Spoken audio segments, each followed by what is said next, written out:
ಎಲ್ಲರಿಗೂ ನಮಸ್ಕಾರ. ATV Karnataka YouTube ಚಾನಲ್ಗೆ ತಮಗೆಲ್ಲರಿಗೂ ಕೂಡ ಪ್ರೀತಿಯ ಸ್ವಾಗತ. ಧನಸ್ಸು ರಾಶಿಯ ಜೂನ್ ತಿಂಗಳ 2025ನೇ ವರ್ಷದ ಮಾಸ ಭವಿಷ್ಯ ಹೇಗಿದೆ?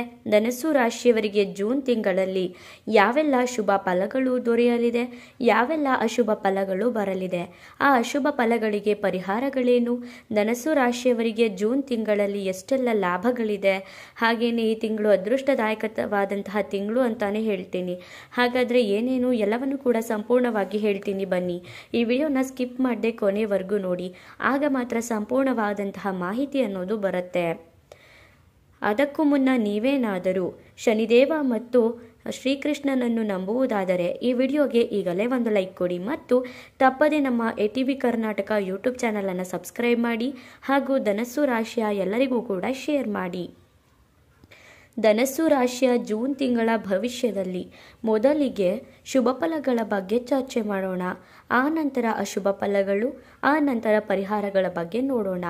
ಈ ಧನಸ್ಸು ರಾಶಿಯವರಿಗೆ ಮೇ 14ರ ನಂತರ 1 ವರ್ಷ ಗುರುಬಲ ಅನ್ನೋದು ಇರುತ್ತೆ. ಹಾಗಾಗಿ ಈ ರಾಶಿಯವರು ಏನೇ ಒಂದು ಕೆಲಸ ಕಾರ್ಯ ಮಾಡಿದ್ರೂ ಕೂಡ ಅದರಲ್ಲಿ ಸಾಕಷ್ಟು ರೀತಿಯಾದಂತಹ ಲಾಭ ಅನ್ನೋದನ್ನ ಪಡ್ಕೊಳ್ತಾರೆ. ಮೇ 14ರ ನಂತರ ಈ ರಾಶಿಯವರಿಗೆ ಗುರುಬಲ ಇರೋದ್ರಿಂದ ಏನೇ ಒಂದು ಕೆಲಸ ಮಾಡಲಿ, ಏನೇ ಒಂದು ಕಾರ್ಯ ಮಾಡಲಿ, ಏನೇ ಒಂದು ಮಾಡಿದ್ರೂ ಕೂಡ ಅದು ಕೈಗೂಡುತ್ತೆ. ನೀವು ಏನೇ ಒಂದು ಹೊಸ ಬಿಸ್ನೆಸ್ನ ಮಾಡಿದ್ರೂ ಕೂಡ ಅದು ಒಳ್ಳೆಯದೇ ಆಗುತ್ತೆ. ಹಾಗೆಯೇ ಏನೇ ಶುರು ಮಾಡ್ಕೋಬೇಕು ಅಂತ ಅಂದ್ಕೊಂಡಿದ್ರು, ಏನೇ ಒಂದು ಒಳ್ಳೆ ಕಾರ್ಯ ಮಾಡಬೇಕು ಅಂತ ಅಂದ್ಕೊಂಡಿದ್ರು, ನೀವು ಈ ಮೇ 14ರ ನಂತರ 1 ವರ್ಷ ನೀವೇನಾದರೂ ಮಾಡಿ ಅದರಲ್ಲಿ ಸಕ್ಸಸ್ ಅನ್ನೋದು ಸಿಗುತ್ತೆ. ಹಾಗಾಗಿ ಇಂತಹ ಸಮಯನ ಯಾವತ್ತೂ ಕೂಡ ಬರಲ್ಲ. ಹಾಗಾಗಿ ಕರೆಕ್ಟಾಗಿ ನೀವು ಉಪಯೋಗಿಸ್ಕೋಬೇಕಾಗುತ್ತೆ. ನೀವು ಈ ಟೈಮಲ್ಲಿ ಏನೇ ಒಂದು ಕೆಲಸ ಶುರು ಮಾಡೋದಾಗಿರಬಹುದು, ಏನೇ ಒಂದು ಮಾಡಿದ್ರೂ ಕೂಡ ಸಕ್ಸಸ್ ಕಾಣೋದ್ರಿಂದ ಈ ಸಮಯನ ನೀವು ಕರೆಕ್ಟಾಗಿ ಯುಟಿಲೈಸ್ ಮಾಡ್ಕೊಳ್ಳಿ. ಹಾಗಾಗಿ ನಿಮ್ಮ ಜೀವನ ಹೊಸ ತಿರುವನ್ನು ಪಡ್ಕೊಳ್ಳುತ್ತೆ. ಇನ್ನು ವಿದ್ಯಾರ್ಥಿಗಳಿಗೆ ವಿದ್ಯಾಭ್ಯಾಸದಲ್ಲಿ ತುಂಬ ಚೆನ್ನಾಗಿರುತ್ತೆ. ಹೈಯರ್ ಸ್ಟಡಿ ಕೂಡ ಮಾಡಬಹುದು. ವಿದ್ಯಾರ್ಥಿಗಳೇನಾದರೂ ವಿದ್ಯಾಭ್ಯಾಸದಲ್ಲಿ ಒಳ್ಳೆ ರ್ಯಾಂಕಿಂಗ್ ಬರಬೇಕು, ಒಳ್ಳೆ ಕಡೆ ನಾನು ಸೀಟ್ ತಗೋಬೇಕು, ಹಾಗೆಯೇ ಏನಾದರೂ ಕಾಂಪಿಟೇಟಿವ್ ಎಕ್ಸಾಮ್ನ ಬರೀಬೇಕು ಅಂತ ಯೋಚನೆ ಮಾಡ್ತಿದ್ರೆ ಖಂಡಿತವಾಗಿಯೂ ಮಾಡಿ, ನಿಮಗೆ ಒಳ್ಳೆಯದೇ ಆಗುತ್ತೆ. ಕಾಂಪಿಟೇಟಿವ್ ಎಕ್ಸಾಮ್ಸಲ್ಲೂ ಕೂಡ ಒಳ್ಳೆಯ ರ್ಯಾಂಕ್ ಬರ್ತೀರಾ.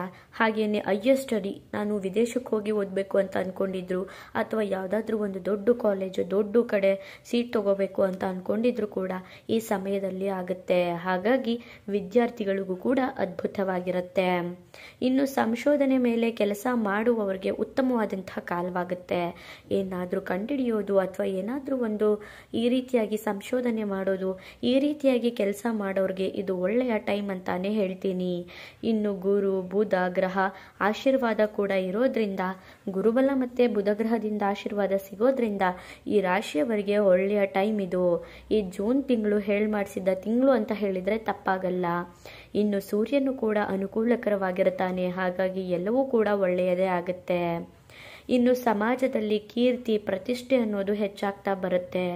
ಈಗ ಸಮಾಜದಲ್ಲಿ ಕೀರ್ತಿ ಪ್ರತಿಷ್ಠೆ ಅನ್ನೋದು ಸಿಗೋದ್ರಿಂದ ಖಂಡಿತವಾಗಿಯೂ ಕೂಡ ಒಳ್ಳೆಯ ಹೆಸರನ್ನು ನೀವು ಪಡ್ಕೊಳ್ತೀರಾ.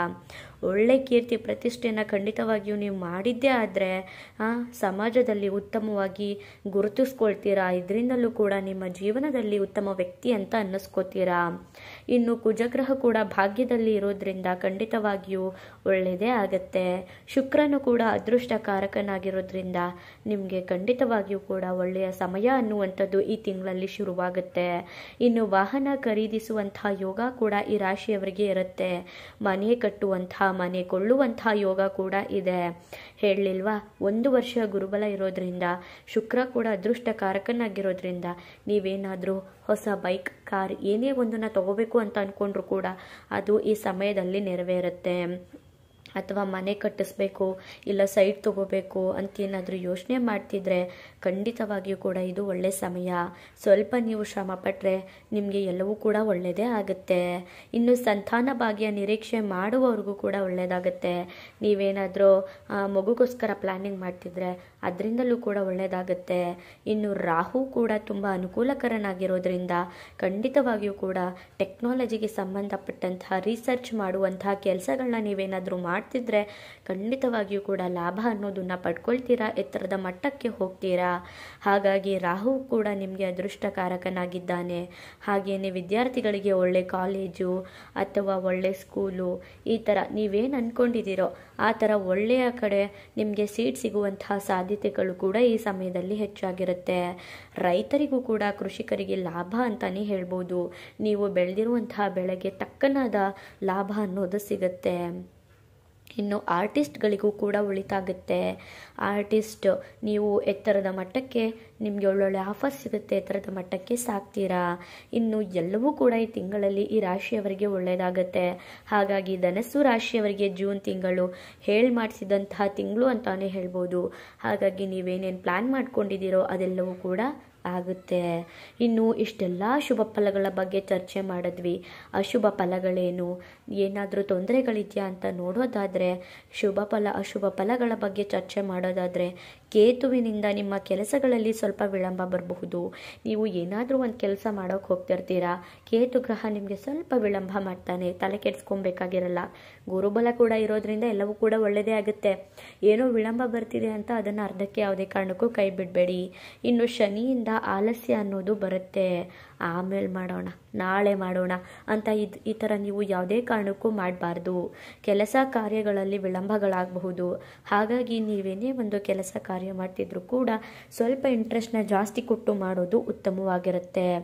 ಇನ್ನು ಸತತ ಪ್ರಯತ್ನದಿಂದ ಮಾತ್ರ ಎಲ್ಲವೂ ಕೂಡ ಸಾಧ್ಯವಾಗುತ್ತೆ. ನೀವು ಎಷ್ಟು ಎಫರ್ಟ್ ಹಾಕ್ತಿರೋ, ಎಷ್ಟು ಸತತ ಪ್ರಯತ್ನ ಮಾಡ್ತಿರೋ ಅಷ್ಟು ಲಾಭ ಅನ್ನೋದು ನಿಮ್ಮದಾಗುತ್ತೆ, ಅಷ್ಟು ಸಕ್ಸಸ್ ಅನ್ನೋದನ್ನು ನೀವು ಕಾಣ್ತೀರಾ. ಸಂಬಂಧಿಕರಿಂದ ತೊಂದರೆಗಳು ದೂರವಾಗುತ್ತೆ, ತೊಂದರೆಗಳು ಬರುತ್ತೆ, ಎಚ್ಚರ. ಸಂಬಂಧಿಕರು ನಿಮಗೆ ತೊಂದರೆನೂ ಕೊಡ್ತಾರೆ, ತೊಂದರೆನೂ ದೂರ ಮಾಡ್ತಾರೆ.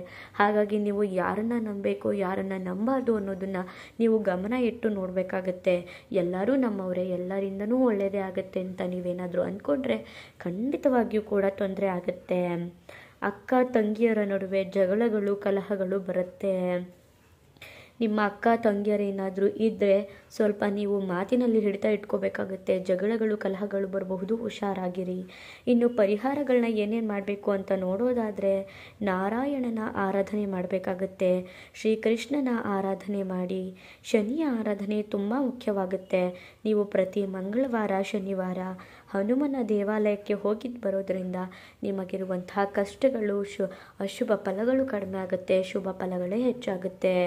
ನೋಡಿದ್ರಲ್ಲ, ಧನಸ್ಸು ರಾಶಿಯವರಿಗೆ ಜೂನ್ ತಿಂಗಳಲ್ಲಿ ಎಷ್ಟೆಲ್ಲ ಶುಭ ಫಲಗಳಿದೆ, ಎಷ್ಟೆಲ್ಲ ಶುಭ ಫಲಗಳಿದೆ, ಅಶುಭ ಫಲಗಳಿಗೆ ಪರಿಹಾರಗಳೇನು ಅಂತ.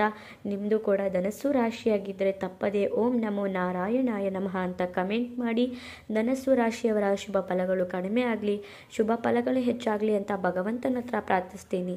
ಮುಂದಿನ ವಿಡಿಯೋದಲ್ಲಿ ಸಿಗ್ತೀನಿ. ಈ ವಿಡಿಯೋನ ಲೈಕ್ ಮಾಡಿ, ಶೇರ್ ಮಾಡಿ, ಹಾಗೆ ಸಬ್ಸ್ಕ್ರೈಬ್ ಮಾಡ್ಕೊಳ್ಳಿ. ಈ ವಿಡಿಯೋ ನೋಡಿದ ಪ್ರತಿಯೊಬ್ಬರಿಗೂ ಕೂಡ ಧನ್ಯವಾದಗಳು.